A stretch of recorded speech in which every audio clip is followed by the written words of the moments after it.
This is a Puritan and Reformed audiobook podcast. The following are excerpts from the collected work of John Owen, Volume 6, called Sin and Temptation, from the 4 treatises, from a treatise on Indwelling Sin.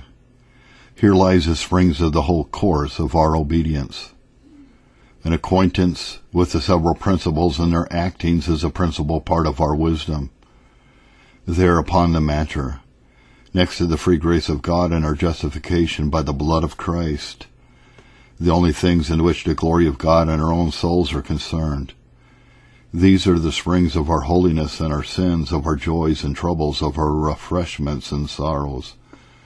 It is, then, all our concern to be thoroughly acquainted with these things, who intend to walk with God and to glorify Him in this world. And so we may see what wisdom is required in the guiding and management of our hearts and ways before God, where the subjects of a ruler are in feuds and oppositions one against another. Unless great wisdom be used in the government of the whole, all things will quickly be ruinous in that state. There are these contrary principles in the hearts of believers, and if they don't labor to be spiritually wise, how shall they be able to steer their course aright? Many men live in the dark to themselves all their days. Whatever else they don't know themselves.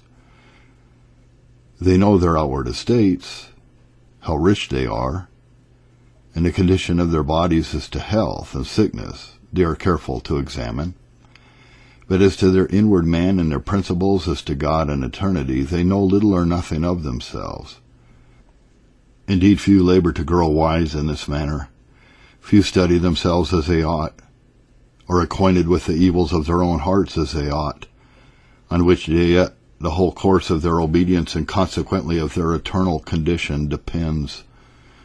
This therefore is our wisdom, and it is a needful wisdom if we have any design to please God or to avoid that which is a provocation to the eyes of His glory. Awake therefore all of you in whose hearts is anything of the ways of God. Your enemy is not only upon you, as on Samson of old, but is in you also. He is at work by all the ways of force and craft, as we shall see. Would you not dishonor God and His gospel? Would you not scandalize the saints and ways of God? Would you not wound your consciences and endanger your souls? Would you not grieve the good and Holy Spirit of God, the author of all your comforts? Would you keep your garments undefiled and escape the woeful temptations and pollutions of the days in which we live? Would you be preserved from the number of the apostates in these latter days? Awake to the consideration of the cursed enemy, which is the spring of all these and innumerable other evils, is also of the ruin of all the souls that perish in this world. From chapter 2, Indwelling sin always abides in the soul. It is never absent. The apostle twice uses that expression, it dwells in me. There is its constant residence and habitation. If it came upon the soul only at certain seasons, much obedience might be perfectly accomplished in its absence. Yea, and as they deal with usurping tyrants, whom they intend to thrust out of a city, the gates might be sometimes shut against it that it might not return. The soul might fortify itself against it, but the soul is its home. There it dwells and is no wanderer. Wherever you are, whatever you are about, this law of sin is always in you, in the best that you do and in the worst. Men little consider what a dangerous companion is always at home with them. When they are in company, when alone, by night or by day, all is one, sin is with them. There is a living coal continually in their houses, which if it be not looked to, will fire them, and it may be consume them. Oh, the woeful security of poor souls! How little do the most of men think of this inbred enemy that is never from home. How little for the most part does the watchfulness of any professor answer the danger of their state and condition. Indwelling sin is always ready to apply itself to every end and purpose that it serves to. It does not only dwell in me, says the apostle, but when I would do good, it is present with me. There is somewhat more in that expression than mere indwelling. An inmate may dwell in a house and yet not always be meddling with what the good man of the house has to do. Thus so we may keep to the illusion of indwelling, used by the apostle. But it is so with this law, it does so dwell in us, is that it will be present with us in everything we do. Yea, oftentimes, when with most earnestness we desire to be quit of it, with most violence it will put itself upon us. When it would do good, it is present with me. If you want to pray, if you want to hear, if you want to give alms, if you want to meditate, if you be in any duty acting faith on God and love towards Him, if you would work righteousness, if you would resist temptations, this troublesome, perplexing indweller will still more or less put itself upon you and be present with you, so that you cannot perfectly and completely accomplish the thing that is good, as our apostle speaks in verse 18. Sometimes men, by hearkening to their temptations, stir up, excite, and provoke their lusts, and no wonder if then they find them present and active. But it will be so when, with all our endeavors, we labor to be free from them. This law of sin dwells in us. That is, it adheres as a depraved principle to our minds in darkness and vanity, to our affections and sensuality, to our wills and a loathing of and aversion from that which is good. And by some or all of these is continually putting itself upon us in inclinations, motions, or suggestions to evil, when we would be most gladly quit of it. From what has been spoken, it will ensue that if there be such a law in believers, it is doubtless their duty to find it out, to find it so to be. The more they find its power, the less they will feel its effects. It will not at all advantage a man to have an hectical distemper and not to discover it, a fire lying secretly in his house and not to know it.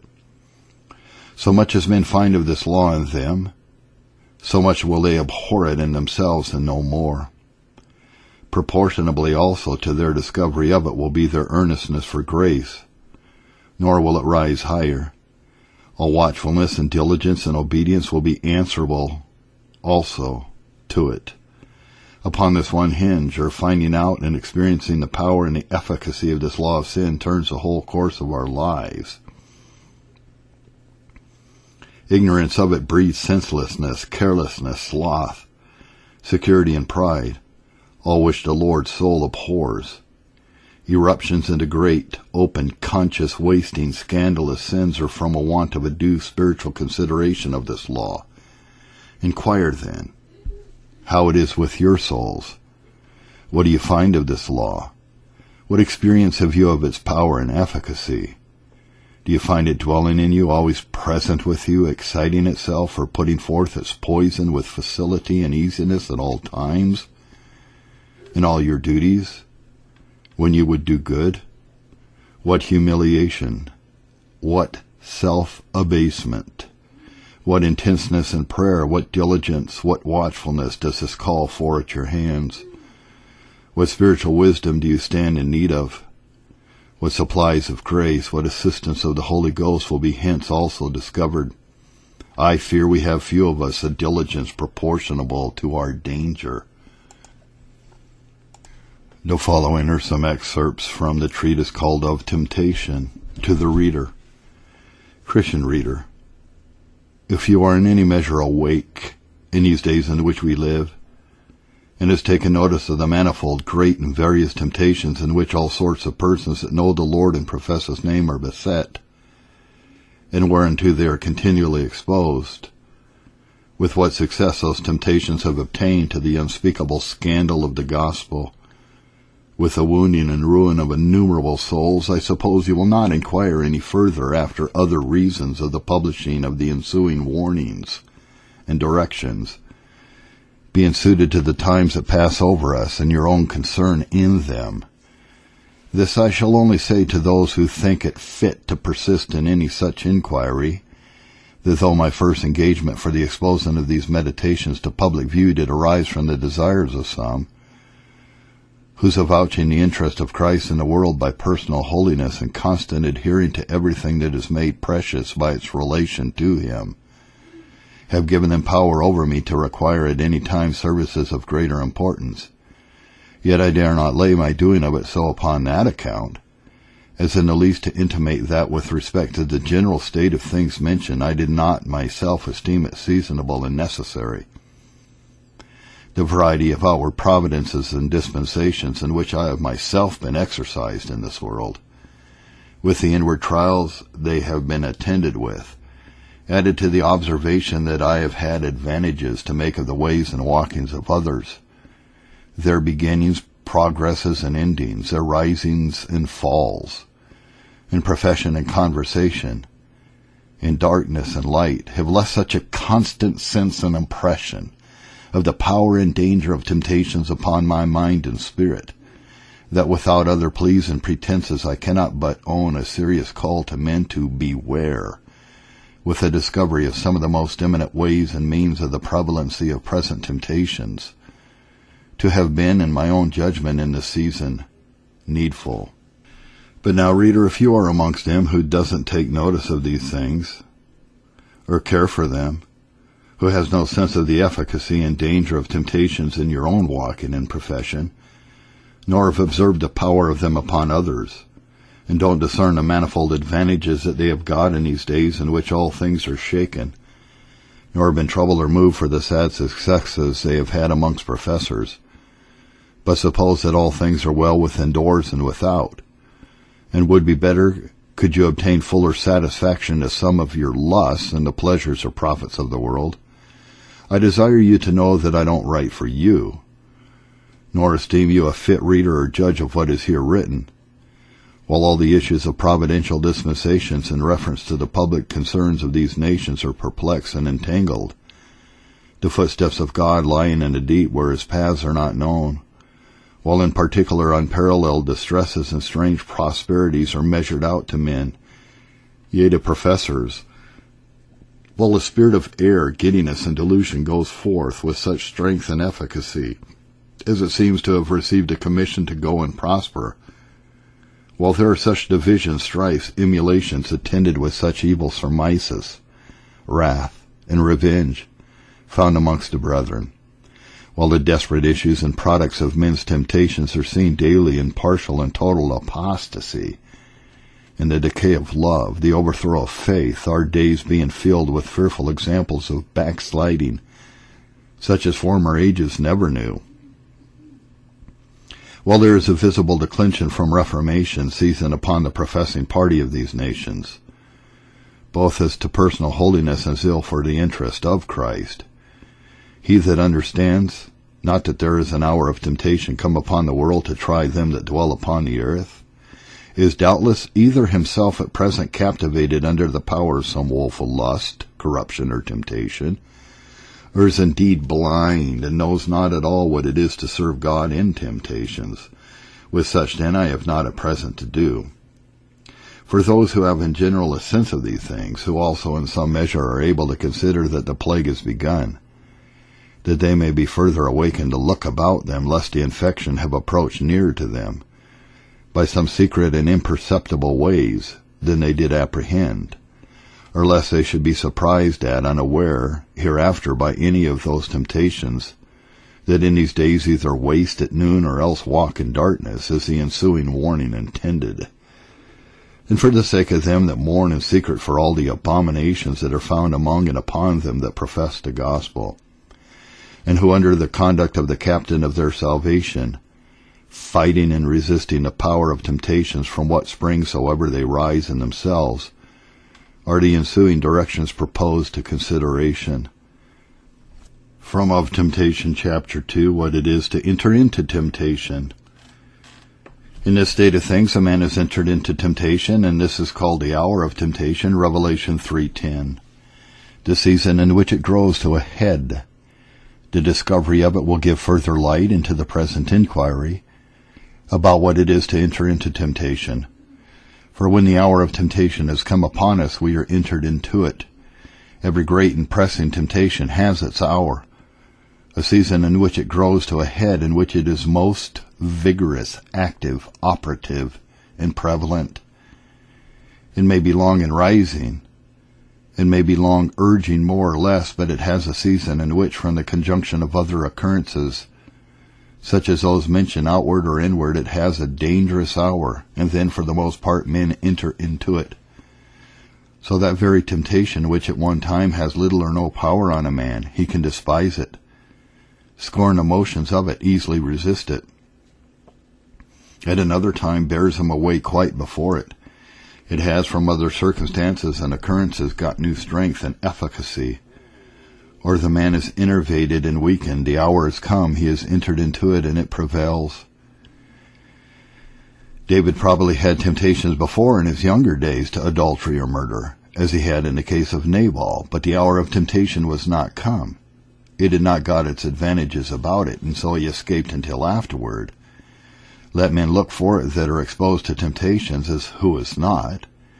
They will have a season in which their solicitations will be more urgent, their reasonings more plausible, pretenses more glorious, hopes of recovery more appearing, opportunities more broad and open, the doors of evil made more beautiful than ever they have been.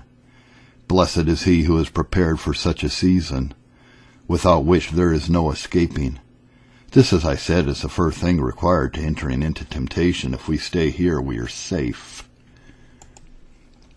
From chapter 3, what it means, Christ leading us not into temptation, but delivering us from its evil. Owen writes, Christ promises his freedom and deliverance as a great reward of most acceptable obedience, Revelation 3:10.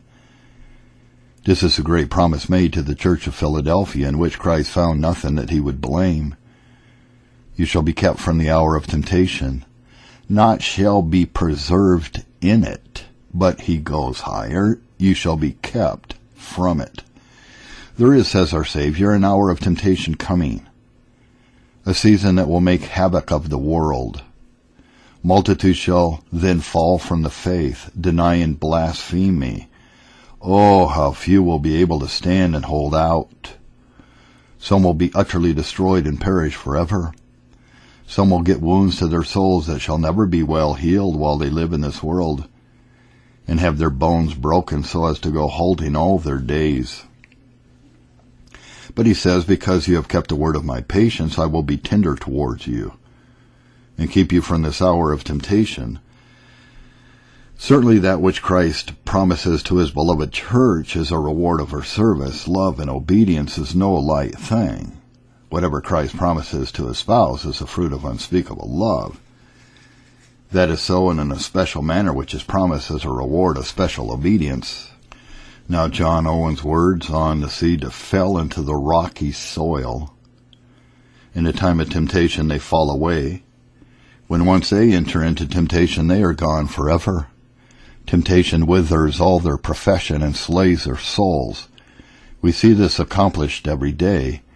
Men who have attended on the preaching of the gospel, been affected and delighted with it, that have made profession of it and have been looked on, it may be, as believers, and so have continued for some years. No sooner does temptation befall them that has vigor and permanency in it, but they are turned out of the way and are gone forever. They fall to hate the word they have delighted in, despise the professors of it, and are hardened by sin. So Matthew 7, verse 26. He that hears these sayings of mine and does them not is like a foolish man which built his house upon the sand. But what does this house of profession do? It shelters him, keeps him warm, and stands for a while. But he says in verse 27, when the rain descends, when temptation comes, it falls utterly, and its fall is great. Owen says, I might mention the case of Noah, Lot, Hezekiah, and Peter, and the rest, whose temptations and falls are on record for our instruction. Certainly he that has any heart in these things cannot but say, as the inhabitants of Samaria upon the letter of Jehu, Behold, 2 kings stood not before him, how shall we stand? O Lord, if such mighty pillars have been cast to the ground, such cedars blown down, how shall I stand before temptations? O keep me that I don't enter in. Behold the footsteps of them that have gone in. Whom do you see retiring without a wound? A blemish at least. On this account would the apostle have us to exercise tenderness towards them that are fallen into sin. Galatians 6:1, considering yourself, lest you also be tempted. He does not say, lest you also sin, or fall, or see the power of temptation in others. And know not how soon you may be tempted, nor what will be the state and condition of your soul thereupon. For surely he has seen so many better, stronger men than himself fail and cast down in a trial, that will think it incumbent on him to remember the battle, and if it be possible to come there no more. Is it not a madness for a man that can scarce crawl up and down, he is so weak, which is the case of most of us, if he doesn't avoid what he has seen giants foiled in the undertaking of? You are yet whole and sound. Take heed of temptation, lest it be with you as it was with Abraham, David, Lot, Peter, Hezekiah, the Galatians, who fell in a time of trial. In nothing does the folly of the hearts of men show itself more openly in the days in which we live than in this cursed boldness. After so many warnings from God and so many sad experiences every day under their eyes of running into and putting themselves upon temptations, any society, any company, any conditions of outward advantages, without once weighing what their strength or what the concern of their poor souls is, they are ready for. Though they go over the dead and the slain that in those ways and paths but even now fell down before them, yet they will go on without regard or trembling. At this door are gone out hundreds, thousands of professors within a few years. But let us consider ourselves what our weakness is, and what temptation is, its power and efficacy, with what it leads to. For ourselves, we are weakness itself. We have no strength, no power to withstand. Confidence of any strength in us is one great part of our weakness. It was so in Peter. He that says he can do anything can do nothing as he should. And which is worse, it is the worst kind of weakness that is in us.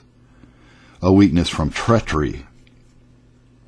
A weakness arising from that party which every temptation has in us. If a castle or fort be never so strong and well fortified, yet if there be a treacherous party within that is ready to betray it on every opportunity, there is no preserving it from the enemy. There are traitors in our hearts, ready to take part, to close and side with every temptation, and to give up all to them, yea, to solicit and bribe temptations to do the work, as traitors incite an enemy. Do not flatter yourselves that you should hold out. There are secret lusts that lie lurking in your hearts, which perhaps don't stir now, which as soon as any temptation befalls you will rise, tumultuate, cry, disquiet, seduce, and never give over until they are either killed or satisfied. He that promises himself that the frame of his heart will be the same under a temptation as it is before will be woefully mistaken. Am I a dog that I should do the thing, says Hazael? Yea, you will be such a dog if you are ever king of Syria. Temptation from your interest will unman you. He that now abhors the thoughts of such and such a thing, if he once enters into temptation, will find his heart inflamed towards it, and all contrary reasonings overborne and silenced. He will deride his former fears, cast out his scruples, and contemn the consideration that he lived on. Little did Peter think he should deny and forswear his master so soon as ever he was questioned whether he knew him or not. It was no better when the hour of temptation came. All resolutions were forgotten, all love to Christ buried, the present temptation closing with its carnal fear carried all before it. To handle this a little more distinctly, I shall consider the means of safety from the power of temptation if we enter into it, that may be expected from ourselves, and that in general as to the spring and rise of them, and in particular as to the ways of exerting that strength we have or seem to have. In general, all we can look for is from our hearts. What a man's heart is, that is he. But now what is the heart of man in such a season? First, suppose a man is not a believer, but only a professor of the gospel. What can the heart of such an one do? Proverbs 10:20. The heart of the wicked is little worth. And surely that which is little worth in anything is not much worth in this. A wicked man may in outward things be of great use, but come to his heart, that is false and a thing of naught. Notwithstanding of temptation is heart work, and when it comes like a flood, can such a rotten trifle as a wicked man's heart stand before it? But of these before. Entering into temptation and apostasy is the same with them. Secondly, let it be whose heart it will, Proverbs 28:26. He that trusts in his own heart is a fool. He that does so, be he what he will, in that he is foolish. Peter did so in his temptation. He trusted in his own heart. Though all men forsake you, I will not. It was his folly. But why was it his folly? He shall not be delivered. It will not preserve him in snares. It will not deliver him in temptations. The heart of a man will promise him very fair before a temptation comes. Though all men should deny thee, says Peter, I will not. Shall I do this evil? It cannot be. All the arguments that are suited to give check to the heart in such a condition are mustered up. Did not Peter think you do so? What? Deny my Master, the Son of God, my Redeemer, who loves me? Can such ingratitude, unbelief, rebellion befall me? I will not do it. Shall then a man rest in that his heart will be steadfast? Let the wise man answer, he that trusts in his own heart is a fool. The heart is deceitful. We would not willingly trust anything in which there is any deceit or guile. Here is that which is deceitful above all things. It has 1,000 shifts and treacheries. That is, it will deal with. When it comes to the trial, every temptation will steal it away, Hosea 4:11. Generally, men's hearts deceive them no oftener than they trust in them, and they never fail so to do. Secondly, consider the particular ways and means that such a heart has or can use to safeguard itself in the hour of temptation, and their insufficiency to that purpose will quickly appear. First, love of honor in the world, reputation and esteem in the church obtained by former profession and walking is one of the heart's own weapons to defend itself in the hour of temptation. Shall such an one as I fly? I, who have had such a reputation in the church of God, shall I now lose it by giving way to this lust, to this temptation, by closing with this or that public evil? This consideration has such an influence on the spirits of some that they think it will be a shield and buckler against any assaults they may befall them. They will die 1,000 times before they will forfeit that repute they have in the church of God. But alas, it's but a width or a new cord to bind a giant temptation with. What think you of the third part of the stars of heaven, Revelation 12:4? Had they not shone in the firmament of the church? Were they not sensible more than enough of their own honor, height, usefulness, and reputation? But when the dragon comes with his temptations, he casts them down to the earth.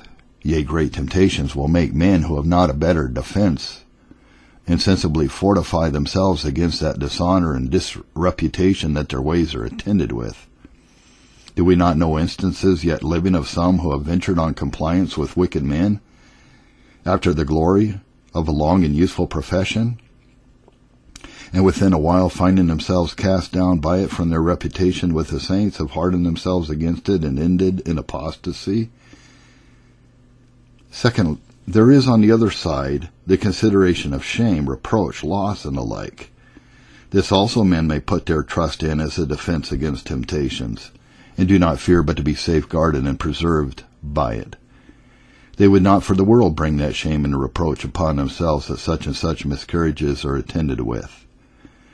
Now, besides that this consideration extends itself only to open sins, such as the world takes notice of and abhors, and so is of no use at all in such cases as in which pretenses and colors may be invented and used, nor in public temptations to loose and careless walking like those of our days, nor in cases that may be disputable in themselves, though expressly sinful to the consciences of persons under temptations, nor in heart sins, in all which, in most other cases of temptation, there are innumerable reliefs ready to be tendered to the heart against this consideration. Besides all this, I say we see by experience how easily this cord is broken when once the heart begins to be entangled. Each corner of the land is full of examples to this purpose. Thirdly, they have yet that which outweighs these lesser considerations, namely, that they will not wound their own consciences and disturb their peace and bring themselves in danger of hell fire. This surely, if anything, will preserve men in the hour of temptation. They will not lavish away their peace, nor venture their souls by running on God and the thick bosses of his buckler. What can be of more efficacy and prevalency? I confess this is of great importance, and oh, that it were more pondered than it is, that we laid more weight upon the preservation of our peace with God than we do. Yet I say that even this consideration in him who is otherwhere off from his watch, it does not make it his work to follow the other rules insisted on. It will not preserve him. The following is a reading from John Owen's treatise on the mortification of sin, chapter 9. Consider the dangerous symptoms of any lust. First, inveterateness. Secondly, peace obtained under it. The several ways in which that is done. 3, frequency of success in its seductions. 4, the soul's fighting against it with arguments only taken from the event. 5, its being attended with judiciary hardness.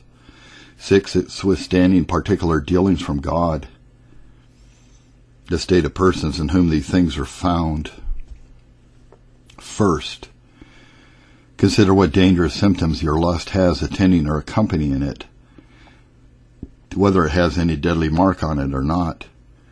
If it has, extraordinary remedies are to be used, and ordinary course of mortification will not do it. You will say, what are these dangerous marks and symptoms, the desperate tendencies of an indwelling lust that you intend? Some of them I shall name. First, inveterateness. If your lust has long lain corrupting in your heart, if you have allowed it to abide in power and prevalency without attempting vigorously the killing of it, and the healing of the wounds you have received by it, for some long season your distemper is dangerous.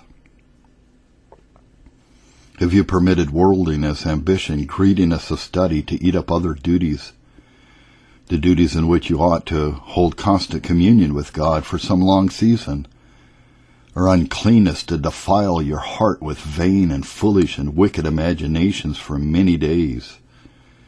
Your lust has a dangerous symptom. So was the case with David in Psalm 38:5, my wounds stink and are corrupt because of my foolishness. When a lust has lain long in the heart, corrupting, festering, cankering, it brings the soul to a woeful condition. In such a case, an ordinary course of humiliation will not do the work. Whatever it be, it will by this means insinuate itself more or less into all the faculties of the soul, and habituate the affections to its company and society. It grows familiar to the mind and conscience. That they do not startle at it is a strange thing, but are bold with it is that which they are wanted to. Yet will get such advantage by this means as oftentimes to exert and put forth itself without having any notice taken of it at all, as it seems to have been with Joseph in his swearing by the life of Pharaoh. Unless some extraordinary course be taken, such a person has no ground in the world to expect that his latter end shall be peace. For first, how will you be able to distinguish between the long abode of an unmortified lust and the dominion of sin which cannot befall a regenerate person? Secondly, how can he promise himself that it shall ever be otherwise with him, or that his lust will cease tumultuating and seducing when he sees it fixed and abiding, and has done so for many days, and has gone through a variety of conditions with him? It may be it has tried mercies and afflictions, and those possibly so remarkable that the soul could not avoid taking special notice of them. It may be it has weathered out many a storm, and passed under much variety of gifts in the administration of the word. And will it prove an easy thing to dislodge an inmate pleading a title by prescription? Old neglected wounds are often mortal, always dangerous. Indwelling distempers grow rusty and stubborn by continuance in ease and quiet. Lust is such an inmate as, if it can plead time and some prescription, will not easily be ejected. As it never dies of itself, so if it be not daily killed, it will always gather strength. Number 2, secret pleas of the heart for the countenancing of itself and keeping up its peace, notwithstanding the abiding of a lust, without a vigorous gospel attempt for its mortification, is another dangerous symptom of a deadly distemper in the heart. Now, there are several ways in which this may be done. I shall name some of them as: first, when upon perplexing thoughts about sin, instead of applying himself to the destruction of it, a man searches his heart to see what evidences he can find of a good condition, notwithstanding that sin and lust, so that it may go well with him. For a man to gather up his experiences of God, to call them to mind, to collect them, consider, try, and improve them, is an excellent thing, a duty practiced by all the saints commended in the Old Testament and the New. But now to do it for this end, to satisfy your conscience, which cries and calls for another purpose, is a desperate device of a heart in love with sin. When a man's conscience shall deal with him, when God shall rebuke him for the sinful distemper of his heart, if he, instead of applying himself to get that sin pardoned in the blood of Christ and mortified by his Spirit, shall relieve himself by any such other evidences as he has, or thinks himself to have, and so disentangle himself from under the yoke that God was putting on his neck, his condition is very dangerous, his wound hardly curable. So the Jews, under the gallings of their own consciences and the convincing preaching of our Savior, supported themselves with this, that they were Abraham's children, and on that account accepted with God, and so countenanced themselves in all abominable wickedness to their utter ruin. This, in some degree, a blessing of a man's self in saying that upon one account or other he shall have peace, although he adds drunkenness to thirst, love of sin, undervaluation of peace, and of all tastes of love from God, are enwrapped in such a frame. Such an one plainly shows that if he can but keep up hope of escaping the wrath to come, he can be well content to be unfruitful in the world, at any distance from God that is not final separation. What is to be expected from such a heart? Number 2, by applying grace and mercy to an unmortified sin, or one not sincerely endeavored to be mortified, is this deceit carried on. This is a sign of a heart greatly entangled with the love of sin. When a man has secret thoughts in his heart, not unlike those of Naaman about his worshipping in the house of Ramon, 2 Kings 5:18. He says to himself, in all other things I will walk with God, but in this thing God be merciful to me. His condition is sad. It is true, indeed, a resolution to this purpose. To indulge a man's self in any sin on the account of mercy seems to be, and doubtless in any course is, altogether inconsistent with Christian sincerity, and is a badge of a hypocrite, and is a turning of the grace of God into wantonness, Jude 4. But I doubt not that Satan, through his craft and their own remaining unbelief, the children of God may themselves sometimes be ensnared with this deceit of sin, or else Paul would never have so cautioned them against it, as he does in Romans 7:1 and 2. Yea, indeed, there is nothing more natural than for fleshly reasonings to grow high and strong upon this account. The flesh would fain be indulged to, upon account of grace, and every word that is spoken of mercy it stands ready to catch at and to pervert it to its own corrupt aims and purposes. To apply mercy, then, to a sin not vigorously mortified is to fulfill the end of the flesh upon the gospel. These and many other ways and wiles the deceitful heart will sometimes make use of to countenance itself in its abominations. Now, when a man with his sin is in this condition, that there is a secret liking of the sin prevalent in his heart, and though his will be not wholly set upon it, yet he has an imperfect desire or inclination towards it. He would practice it were it not for such and such considerations, and upon this he relieves himself other ways, and by the mortification and pardon of it in the blood of Christ, that man's wounds stink and are corrupt, and he will, without speedy deliverance, be at the door of death. Number 3, frequency of success in sin seduction, in obtaining the prevailing consent of the will to it, is another dangerous symptom. This is what I mean. When the sin spoken of gets the consent of the will with some delight, though it be not actually outwardly perpetrated, yet it has success.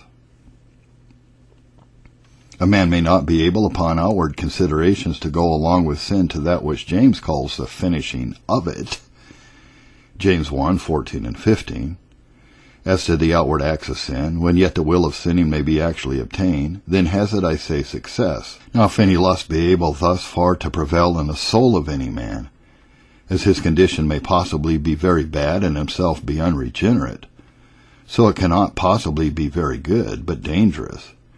And it is all one upon the manner, whether this be done by the choice of the will or by inadvertency. For that inadvertency itself is in a manner chosen, when we are inadvertent and negligent, where we are bound to watchfulness and carefulness, that inadvertency does not take off from the voluntariness of what we do thereupon. For although men do not choose and resolve to be negligent and inadvertent, yet if they choose the things that will make them so, they choose inadvertency itself as a thing that may be chosen in its cause. And let not men think that the evil of their hearts is in any measure extenuated, because they seem, for the most part, to be surprised into that consent which they seem to give into. For it is negligence of their duty in watching over their hearts that betrays them into this surprisal. Number 4. When a man fights against his sin only with arguments from the issue of the punishment due to it, this is a sign that sin has taken great possession of the will, and that in the heart there is a superfluity of naughtiness. Such a man as opposes nothing to the seduction of sin and lust in his heart, but fear of shame among men or hell from God, is sufficiently resolved to do the sin if there were no punishment attending it. Which, what it differs from living in the practice of sin, I don't know. Those who are Christ's and are acted in their obedience upon gospel principles have the death of Christ, the love of God, the detestable nature of sin, the preciousness of communion with God, a deep-grounded abhorrency of sin as sin, to oppose to any seduction of sin, to all the workings, strivings, fightings of lust in their hearts. So did Joseph. How shall I do this great evil, he says, and sin against the Lord? My good and gracious God, Genesis 39:9. And Paul, the love of Christ, constrains us, 2 Corinthians 5:14. And having received these promises, let us cleanse ourselves from all pollution of the flesh and spirit, 2 Corinthians 7:1. But now if a man be so under the power of his lust that he has nothing but law to oppose it with, if he cannot fight against it with gospel weapons, but deals with it altogether with hell and judgment, which are the proper arms of the law, it is most evident that sin has possessed itself of his will and affections to a very great prevalency and conquest. This has been a reading of, or excerpts of, 3 of the treatises of John Owen in his collected works, volume 6, commonly called Sin and Temptation. I haven't narrated anything in this on the forgiveness of sin, but all 4 treatises have been narrated, for the most part, all of a treatise of indwelling sin, of temptation, of the mortification of sin, and most of the forgiveness of sin have been narrated and are online. First of all, check out sermonaudio.com. I hope this has been helpful for you and will stir you up to want to read these things for yourself. This is your narrator, Thomas Sullivan. Today is March 13th, 2016.